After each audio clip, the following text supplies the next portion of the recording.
para sa tanang biktima sa rehimeng Duterte. Hustisya!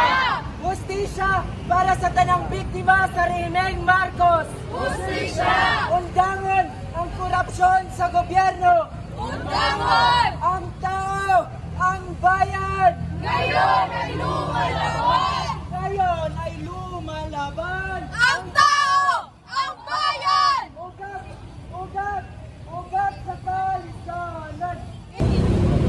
May kagawasan ba? Wala.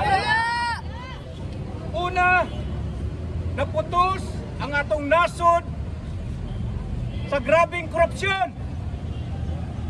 Gumikan kay giharian ang atong politika, ang atong ekonomiya sa mga politikal nga dinastiya. Kagikan sa 19th Congress hangtod na sa bag-ong mulingkod unya sa 20th Congress inig ka July.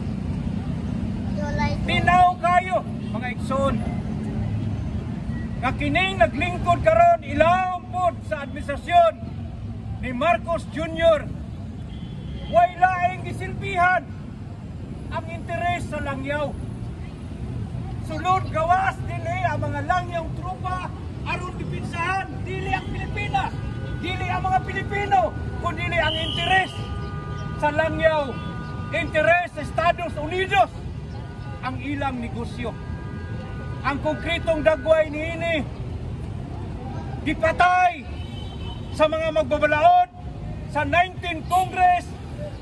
Ang balaod nun nga maghatag unta o uminto sa sulan sa atong mga mamumuo. Kunuhay gipasar sa lower house ang 200